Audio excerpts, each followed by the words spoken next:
Hi, welcome to the video. So in this video, I'm going to talk about basically some principles and practice tips on how to develop speed. What I'm not going to do is talk about, your things like alternate picking versus economy picking, because there's good players who do both. I'm not going to talk about the angle your pick is or what kind of pick you're using, any of that stuff. What's really key is how you approach your practice. You can practice with whatever techniques you want and still get them to your highest potential, and that's what I'm going to talk about. A lot of people will talk about repetition, that's just all you need. Just go practice more. And if you're a beginner who's done like 10 times and thinks, why am I not great at this? Then yeah, you need to just do more practice. You go do 100 times, do 1,000 times. But if you're an intermediate advanced player and you've done the scale 1,000 times and you're at a point where you're not improving any, things we're talking about today is probably why. So paying more attention to these ideas is what will get you from that next level and jump up. It's normal to get in, to kind of learn in steps and then be plateau for a while, but really forcing yourself to improve your technique is what's going to improve your speed. And if you are a beginner, don't even worry about getting faster. Your goal should be to place your fingers correctly in the frets so you get clean notes and be consistent. That's really where you should be as a beginner, and your speed will come with time. But let's jump into this. So one of the most important things is efficiency. And what I mean by that is, that could be efficiency in picking a fingering that works well. So for example, the pinky's in my current position is the closest one. But there are times when maybe I'm shifting positions or I'm stretching out to 4 notes on a string or something, when that wouldn't be the case. So fingering I'm not going to get into because that's a lot more specific to your playing and the ideas you're going to play next. But a key on efficiency is how much you move your fingers, how much you lift up your fingers when you're playing, how much you move your pick. And you want to minimize that amount, because the shorter distance you move, the quicker you can do that.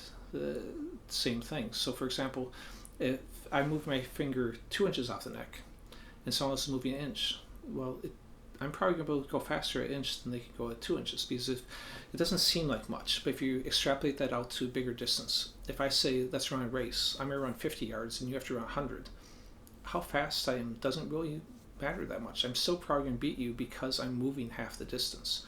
Same thing is true here. So if you take 2 inches and you knock it down to 1 inch, or 1 inch down to a half inch, or even a half inch down to a quarter inch, each time you're cutting the distance in half, you're going to increase your speed. Now you can't physically move your fingers that as much faster as what you would gain through that shorter distance. It's not about how fast you move your fingers, it's about how short a distance you're moving them. And that's why you can have players who are in their 60s and 50s and stuff, people like Yngwie Malmsteen and Eric Johnson and Frank Gambale and Steve Morris and Paul Gilbert, who are all in their 50s or 60s, and they can still play faster than most people in their 20s. Now you wouldn't see that in the sport that's more speed oriented. If you're running a sprint, you're not going to see a 67-year-old guy beat a 20-year-old athlete, because in music, it's more about your technique than it's about your physical speed. That's why even at older ages, you can still play fast. So another aspect of that is relax. A lot of people will hold tension, in their shoulder especially, which then puts tension into your back and possibly your neck. If you're feeling yourself do this, try and allow your shoulder to relax. It'll allow you to play longer, be less sore, have less injuries on it. So now I don't always have perfect posture, but at least try and relax when you're doing it. If you think again in athletics, a lot of people will choke in big games, in a playoff game or something, and what do coaches say? They say, just treat it like another game, go out and have fun. Why? They're trying to get their player to relax and not stress so much. If you've never played live and you are getting up for the first time, you're probably going to be stressed, and you're probably going to have, you call it stage fright or whatever, but the tension will make you make mistakes. But if you can relax, you'll make a lot fewer mistakes. You'll be able to play faster, you'll be able to play longer without tiring yourself out, and you'll be able to play more accurately. So really try and relax while you're playing, especially when you're playing fast, because a lot of people get more tense as they try and force themselves to go faster. If you just relax, It's why when you see players, they can play without thinking about it, because what they're doing and making it look effortlessly is through a ton of practice. They have made it to where it's not hard. It's not hard for me to do this. That's why I can talk to you while I'm doing it. So it's the practice that allows you to play at those high speeds and gain it to a point where it's unconscious and you don't have to think about it, just like walking. You just do it. And one way to do it is, focus on consistency. Try and play. If you're doing alternate picking, then do alternate picking. Don't just randomly, sometimes economy picks, sometimes alternate picks, sometimes do downstrokes. No, there are times when, you might be doing all downstrokes for a specific sound. So I'm not saying never have variables, but I'm saying if you're doing the same lick with the same lick following it, try and be consistent with it. Pick it the same way. It doesn't mean you can always have to start a downstroke. It's a good habit to try that upstroke, but build in that consistency, and that will make you make fewer mistakes. Also, listen to your playing. Listen to the rhythm. Listen to the note quality. It's really important, especially at high speeds. You're not going to be able to necessarily watch and see, am I doing what I'm doing, because it's happening too fast. But you can listen and hear, did I hit those notes clean, or did I muffle one, or did I, so really listen to your playing and concentrate on that consistent quality of note and technique. Another thing to do is, and this kind of goes hand in hand, practice doesn't make perfect. That's kind of what we were talking about. You have to practice in a perfect fashion. So one of the keys is don't play faster than you can do it without mistakes. You're hurting yourself in developing speed if you try and force speed when you don't have it. If you do 100 reps of something but you make a mistake 50 of the times, you're not helping yourself. You're much better off to get 100 clean reps on something than to get them at faster speed, because your brain doesn't know the difference. If you do a rep at slow speed and do it cleanly, that adds to that stockpile of doing it correctly. You can then gradually build that faster and faster, and the technique's the same. It doesn't matter if I'm doing it fast or slow. So play at a speed that you can do it without mistakes. Now, having said that, I would recommend 4 different speeds. So this isn't really one of the principles of this, is more of a practice tip. What I would say is practice at a super slow speed, where you're really focused on making your technique so efficient that it's going to create some tension in your hand, because you're forcing your fingers at a lower level. You're not going to actually play at that level. But if you practice occasionally at this level and you normally play at this, that's going to pull down your average. It's going to pull down when you're playing normally to probably a little bit smaller. So it's a case where you're practicing something with the end goal of having it improve, but you're not practicing it because you're actually going to play that way.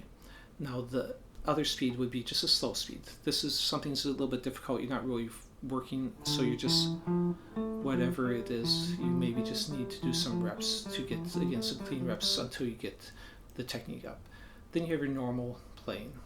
This might be fast, but it's at a speed where you can play without mistakes, so it's not pushing yourself to that extreme. And then you have other times where you might actually take some simple idea and just push it to a speed where you might start making mistakes. And that's important to occasionally do, as long as you don't do it too much, because it can erase mental blocks. A lot of people, especially intermediate players, will get so focused on, I need to be consistent, I need to not make mistakes, and all the stuff I've already been talking about, that they won't allow themselves to play faster because they're afraid of making mistakes. So they stay at that same speed. Occasionally, just push yourself faster. Don't worry about mistakes. And you'll find that when you go back to playing it cleanly without mistakes, you're probably playing it slightly faster than you were before. So try all 4 of the speeds, but the slow and fast would be the main ones, and occasionally do a super slow or a super fast. Okay. If you're trying to push, so back into the kind of main ideas, if you're trying to push your pure speed, take simple ideas. And I'm going to combine this with the next one, which is make complex ideas simple. So taking something simple, if I'm trying to get a scale run faster, isolate the parts that are hard. If I'm doing an A minor scale,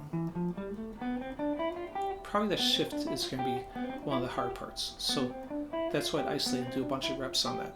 Or descending might be harder for you, so you practice descending and do more reps on whatever is harder.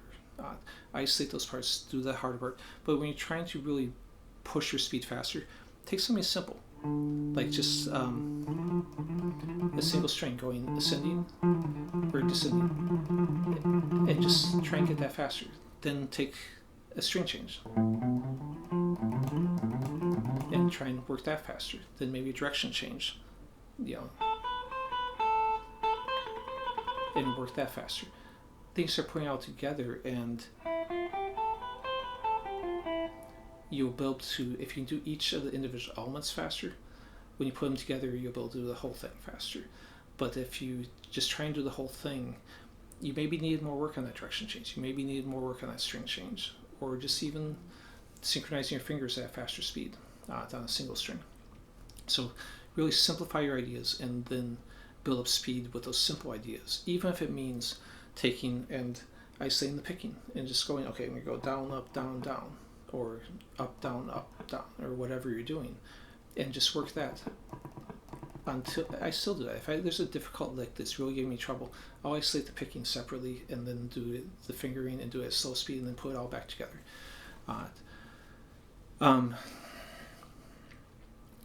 So another thing to think about, well, we've already talked about repetition. So basically do repetition then with all these ideas that we've already talked about, really being consistent, practicing perfectly, practicing efficiently, being relaxed. And one way to do that is to play continuous licks. Take some simple ideas. So like on my economy picking video, I did this simple idea just in the low cream position where I'm ascending 4 notes and then I go here and descend 4 notes. Now I can do that continuously. The advantage of doing a continuous lick is then I can correct myself and check myself while I'm playing. So it's not just a mental exercise of thinking about what I need to do when I'm going to play. I can, while I'm playing, I can look and say, okay, are my fingers moving the way I want them to do? Is my pick moving the way I want it to? Am I relaxed? And I can correct those things we talked about. That will help you play more than just thinking after the fact, oh yeah, I should have done this differently. So you can immediately ingrain in the better habits while you're playing. So simple ideas that you can do continuously and then go through a checklist of, am I doing things the way I want to do them? Another way to build speed is use a metronome. So obviously a metronome is usually used to keep time and make your rhythm better, but it's a very good tool to make yourself faster also. And how you do that is, if I'm playing, let's say 80 metronome, and I'm playing 2 notes per beat, or 3 notes or 4 notes, whatever, it doesn't really matter. Whatever, you find the speed that you can do cleanly and consistently. If you went a step further, maybe you start making mistakes, and that's the speed you practice at, is the speed that you can do it clean and consistently. Then you practice that for however long it takes, maybe a couple days, maybe only a couple hours, and then you try one step further. If not, so you go from 80 to like 84. If now at 84 I can do that, that's a very small increment that you're moving, because you're only adding a few notes, a few beats per minute. So you're not adding very many notes at all. It's like if you're lifting weights and you go from 100 pounds to 102 pounds, you're not even going to notice the difference, but you increase the amount a little bit. So then if you keep increasing in these small increments, you're not going to, again, like lifting weights, you're not going from 100 to 150 pounds where your technique is going to go downhill and you're going to get sloppy and maybe hurt yourself. You're going from 80 to 84. When you can do 84 consistently, go 88. When you do that consistently, go 92. If even every few days you can move it up 1 notch, after a couple months, you've moved the metronome up quite a bit, and you're actually playing quite faster. But you've done it in such small steps that you maybe didn't even notice you're playing faster. But you look back 2 weeks earlier, from 90 to 100, yeah, it's noticeable. But from, again, that small little jumps that you're doing each few days, you won't even be able to hear the difference, hardly. So use the metronome in that way to check your progress, and then push yourself to slightly faster. Okay, so if you liked the things, this video, please subscribe. I'm still trying to get enough subscribers to monetize, so I'd appreciate it if you can subscribe. But we'll leave it at this. So I've got other videos that do, exercise and stuff. But again, it's how you approach that's most important, not what the actual exercise is. So thanks for watching.